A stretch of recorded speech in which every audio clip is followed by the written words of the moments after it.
السلام علیکم ورحمۃ اللہ وبرکاتہ۔ محترم ناظرین، آج میں آپ حضرات کے سامنے فرشتوں کے متعلق کچھ گفتگو کروں گا۔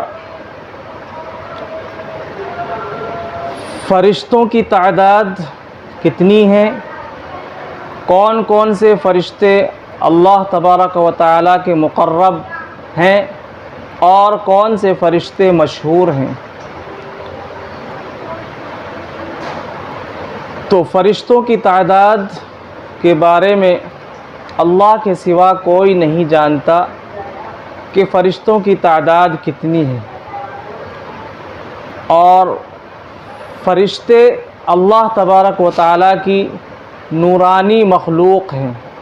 جیسے انسان کو اللہ تعالیٰ نے مٹی سے پیدا فرمایا ہے، ایسے ہی اللہ تبارک و تعالیٰ نے فرشتوں کو نور سے پیدا فرمایا ہے۔ اس لیے فرشتے اللہ تبارک و تعالیٰ کی نورانی مخلوق ہیں۔ ان میں 4 فرشتے مشہور اور اللہ کے مقرب ہیں۔ ان فرشتوں کا نام حضرت جبریل علیہ السلام ہے۔ حضرت جبریل علیہ السلام کی ذمہ داری اور کام یہ تھا کہ وہ نبیوں کے پاس اللہ کا پیغام، اللہ کی کتابیں، اللہ کے احکام لاتے تھے۔ اسرافیل علیہ السلام دوسرے نمبر کے اللہ کے مقرب اور مشہور فرشتے ہیں۔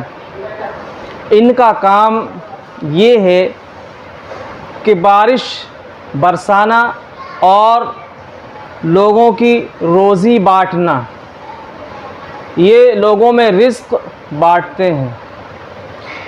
اور تیسرے نمبر کے جو فرشتے ہیں ان کا نام ہے اسرافیل علیہ السلام۔ حضرت اسرافیل علیہ السلام کی ذمہ داری اور کام یہ ہے کہ وہ سور پھونکیں گے۔ قیامت کے دن جو سور پھونکا جائے گا وہ حضرت اسرافیل علیہ السلام ہی سور پھونکیں گے۔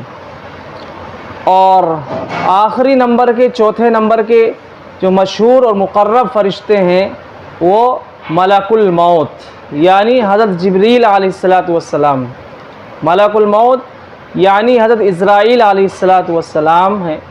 ان کی ذمہ داری اور ان کا کام یہ ہے کہ یہ مخلوق کی روح نکالنے پر مامور ہیں۔ ان کا کام لوگوں کی، مخلوق کی روح نکالنا، یعنی ان پر موت لانے کی ذمہ داری ہے۔